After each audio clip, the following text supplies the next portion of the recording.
What's up, people? Team Card Games United here for another set review. We are going to skip the mini booster, just because there's not enough cards in there to really talk about. If you want to know our opinion, I think, what's-his-face, or her-face, the Kagura one looks kind of fun, but not very competitive. The RP one looks like it may be able to make RPs a little relevant again, but it's kind of so high-rolly that it may be difficult for them. Yeah, I haven't gotten the one for Royal Paladins yet. Just because I'm still debating on whether I would even want to run it, because honestly the deck is getting better actually, just running it the way it came out of Q4, but that's a discussion for another day. Yeah, so those are our thoughts on the mini booster. Who knows? We may build those to show them off on the channel, something like that. We'll see when that comes out. But we're skipping right to the VGE-V-EB03 Ultrarare Miracle Collection. Thoughts on this set, Andre? Honestly, it's not a very exciting one, just from my personal viewpoint, just because I'm not really interested in any of the three clans. I mean, yeah, I'm in about the same spot. Golds look fun, but I also hear they're ass, which is a disappointment, because we all thought Golds were going to be this Excel clan that could finally plus and, do well. Well, it looks like out of this clan, out of this set, the best thing was Neonectar, which is doing respectably, but not like meta shake up well. So it's kind of a matter of, yeah, everything in here is just kind of alright. If you were looking to play these clans, good for you. They're back. They're fine. But yeah, at the same time, it's not like, oh, this set has... AL4 was the set that seems to have really shaken up the meta, because ever since AL4 came out, we've seen a lot less OTT tops. And actually, it might be the set that kind of saved Standard, really, from being stale, because a lot of people were complaining about OTT being everywhere. Yeah, and now it's a lot less, prevalent. But this set, besides really introducing Neonectar, it's not really like this. You just basically get an added 4-stack. I mean, that's all we've gotten, so it might just become a 3-deck meta to a 4-deck meta. Like I said, it's doing respectively, but I wouldn't call it doing well enough to really add it to the top meta decks. But it's yeah, it's just it's like I said, it's there. If you liked the play style of any of these clans, they're playable again, so enjoy that. We're just going to talk about them real quick. First VR is Solidify Celestial Zerakiel. Continuous Vanguard Rearguard. If a card was put into your damage this turn, all units in your front row get 3k, and act damage. If your opponent's Vanguard is grade 3, you can ride it from damage zone by putting the top card of your deck in damage face down. So, she helps prevent grade sticking. You can make some power columns. Yeah, not really much help. It's just a lot of RNG, because you kind of have to hope she just gets put in that damage zone from there. And as far as I know, she does help accelerate some protect gifts. Angels as a whole just seem kind of mediocre. It was one of those situations where they didn't quite get everything they needed because they focused so much of their support into just getting that one awesome card. But unfortunately, that one awesome card is a healing card, so...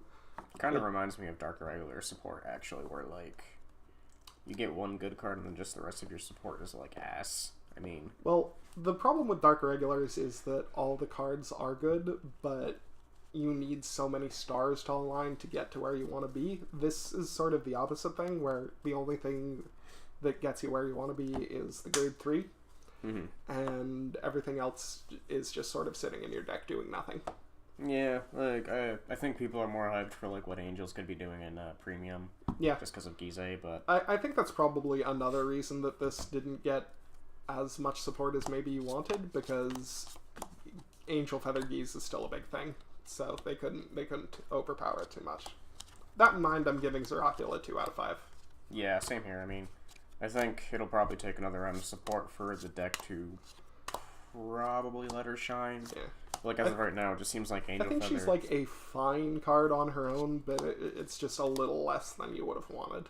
I just think that Angel Feather's just in this weird spot where just the deck is just a mess. Like, it just basically gains power and just swaps columns, but good luck getting to your opponent to 5, because they don't really have that X factor to really close out games. Even the power games they get are sort of mediocre. Yeah, like, I mean, I know they have that janky grade 3 that's like a guard restrict plus 20, but that card's also only useful again if your opponent's on 5, which good luck for this deck getting someone to 5, so. Alright. Next VR is Incandescent Line Blondezel. Act hand if you have Bowman's and Gareth on your Vanguard or Rearguard. Soul Blast 1 Criff, who is the starter. Ride it as stand. If your opponent's Vanguard is grade 2 or less, it gets drive -1. And when it attacks, you can call a card from your hand. This is honestly promising as just a card, because it does have a lot of options for like aggro. Other than that, I guess it's technically on its own it's a multi-attack engine, because you do get to call a card from your battle phase. Just the problem is Gold Paladins, like every other Excel deck, don't have a way to hard plus. So this is even worse than Golden Beast Tamer, because like Golden Beast Tamer at least gives you 2 units for the price of 1 card from your hand, but this is just like an extra attack, possibly just on the Excel circle, because like what else are you really gonna do? So possibly also a -1, but it is a very aggressive card, which good for it. You know? Yeah, I mean, card's not bad. I just don't think that, again, Gold Paladins are just incredibly disappointing, because I think outside of like what Vivian, I don't really think they have an extra, like, really much of a way to actually plus. I think Gareth might actually be a plus for them, too. Yeah, they're I think it's either Bowman's or... I think it's Bowman's that's actually the plus. Or he may be a break-even, even. Yeah, I think Azel is another card I'd give, like, a 2 out of 5, because, again, it's good when it's doing what it wants to be doing, but a lot of other times it's just gonna sort of... So it's sort of a win more card, I think, is the problem with this card, because if you go first and you have the right hand and you're getting enough draws to where you can really you could potentially ride this while your opponent's still like grade 3 or grade 1. Yeah. But, like, so there's a lot of potential there, especially because you get the Excel circle, but if you're behind, he's just gonna ask for extra cards you don't have. Golds in general, I think, are just a deck that, like other Excel decks, they just can't play from behind, which is just a huge problem with Excel in general right now, except for like maybe Murakumo, but yeah, so I give him a 2. What do you give him? Probably 2.5, just because the aggro is pretty good, but like it's technically a multi-attacking engine, just not a very good one compared to like Golden Beast Tamer. But I mean, Golds have another round of support immediately coming up, I think, in the high school booster. So yes, and they get Raven Hairdazzle, who may have to work with this card. So I guess we'll see. So I mean, the deck. Gold Paladins are not in a bad spot, I think, long-term, but I think maybe going into this meta, doesn't seem like they're doing too well, which is a huge disappointment, so... Yeah, it looks to me like both Golds and it looked like Neonectars were doing the best, Golds were doing sort of respectably, but, you know, Angels are just a mess. Angels are sort of just, like, play them if you love them. Anyway, White Lily Musketeer Cecilia. Counterblast 1, retire 1 of your rear guards, look at 5 cards from the top of your deck, call up to 2 cards from among them to RC, rear guard, shuffle your deck. If you have a grade 3 in Soul, call up to 3 instead, and 3 of your front row units get power plus 10. That's worded really awkwardly, but essentially... what it comes down to is you sack 1, you call 2, and then if this is your second ride, you call 3, and your front row gets 10. Which, both of those things are good. It's actually, that's really good, actually. I mean, sure, it only has the 1 skill, but, like, it's a hard +2, maybe even +3, and, like, you don't really care about the retire Well, cost. it's a +1, because you do have to sack 1. Yeah, I mean, but then you probably just sack plant tokens. That is a thing. It is a token deck, so you are going to be able to build the advantage. I mean, so... What I think is really good about this card is that they kind of wanted to make it the second ride overpowered grade 3, but they also hedged their bets against that by giving you just the first ride skill where you just sack 1, call 2, which isn't bad. So it's sort of devastating as your second ride, but also pretty alright as your first ride. So it hedges its best against Murakumo, which is nice. Yeah, I mean, I think Murakumo's still playable in the Japanese meta after this set.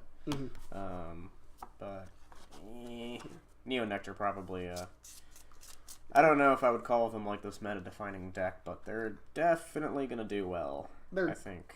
I think they're in a state of, like, pretty good, not amazing, which, there you go. Okay. It's kind of just a set in general, actually. Yeah. It's like you got some decent cards in it, but just as a whole, it's really not amazing. Yeah. So, this card, I'd give like a 3.5. It's pretty good.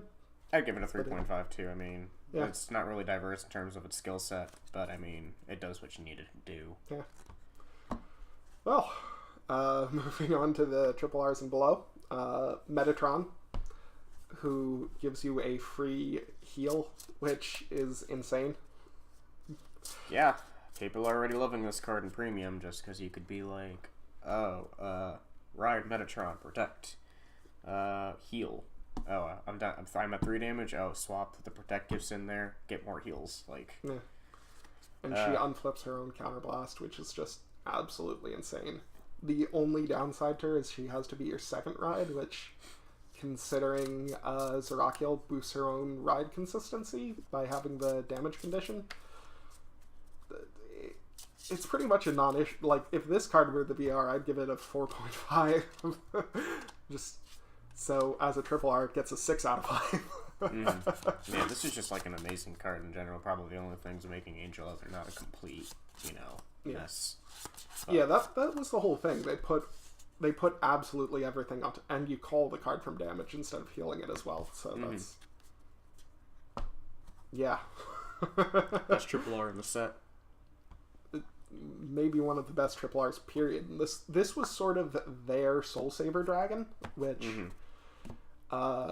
unfortunately the issue is when you build a deck like that, you want Soul Saver Dragon because Soul Saver Dragon is aggressive versus this is stally, which is kind of just going to deck you out. Next up, Bowman and Vivian both sort of do the same thing in getting you the calls, which you want in Gold Paladin. So, they get passes. Sylvia, again, gets you calls. It's the first token card, which, how do you feel about tokens? That's interesting. Kind of just taking over that Yu-Gi-Oh! Mechanic, I mean. Well, there are tokens in just about every card game. Yeah, I think this is the first Vanguard deck, though, that's really utilized tokens. People used to kind of call old school Murakumo token-like, but it's... This is the first time they've given us, like, honest-to-God tokens, which is interesting and gives you a lot of interesting playstyles. So I'm glad it's a thing that exists. Especially just, like, it just seems very right that it's for Neo Nectar, too. So, I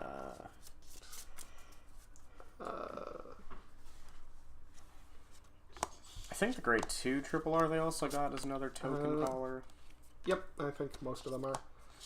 Then Rebecca, who I totally forgot what she does. I think she, like, boosts your tokens or whatever. But it's taking a while to load, so we're just going to forget if she exists. I think she's a counter charger, actually. I could be wrong. In case you haven't guessed, I don't care. Yeah, I just don't... besides, like, the VRs, I don't really know what a lot of the cards in this set does. I just know that, Feather Palace is the next one, who I know is... Angel Feather's answer to the whole every Protect clan needs a Sentinel Stopper thing. I thought that card was a common. Nope, she's a double R. He's a double R. It's a double R. Oh, yeah, that's the grade 3 robot thing, huh? Yep. Who is actually very strong. Yeah. Just good luck getting your opponent out of 5. It's very strong, but you already sort of want to play for Metatron for Zerakiel. So it's a matter of this deck is kind of cloggy when you get to the fact that you also want to play Feather Palace. So that's kind of a shame. Raguel, see our thoughts on him already. No CL's the perfect card. Sagramore. I think this card's actually pretty good. Oh, Sagramore's the one that everyone agrees is good. Yeah. Because he's another one of those cards that gets you pluses in Gold Paladins, which you really need. Pelennor. Pelennor is the card that I think is good, and a lot of people are sort of going at. Yeah. I think his second skill's got a lot of combo potential, a lot of technical plussing, which I think is good. And an extra Vanguard attack, too.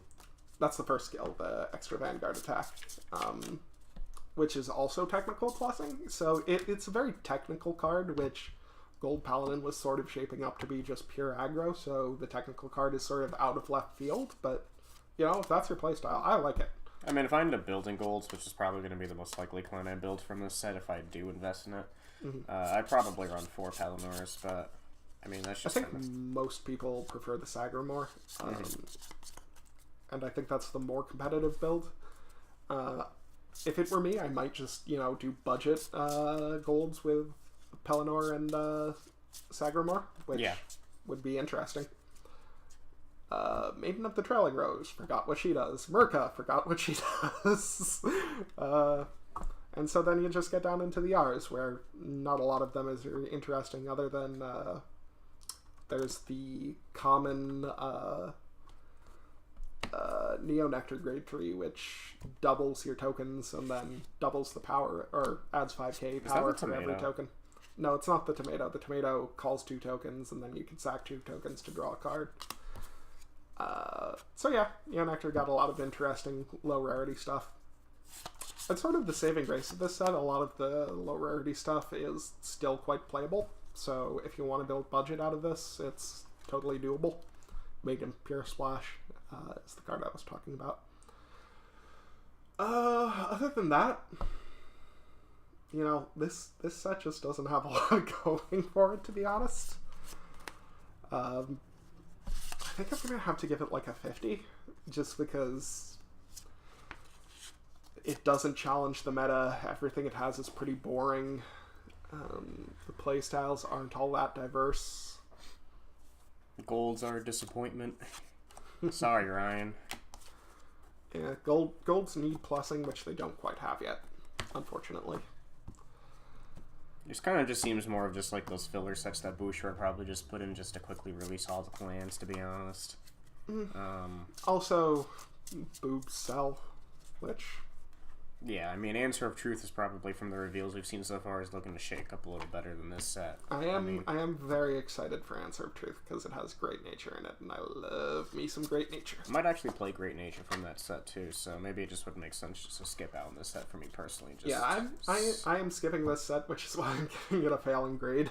So, like I said, if I do build anything, it'll probably be Gold Paladins, but like, I think Ideal had golds for like 120. I'm like, even for this price, compared to like its competitive viability, I'm not willing to pay that. Like, and then everything that's coming out of Answer of Truth is looking very interesting. Just like it'd blow this out of the water. Honestly, like, Ultrarare Miracle Collection sort of feels like Miyagi Academy Part 1, which, yay. Like, it's half a set, it gets half a grade, it's a 50. There you go. Okay, so, short little review there, 18 minutes, not bad. Lucky number of the day is 4. Peace out.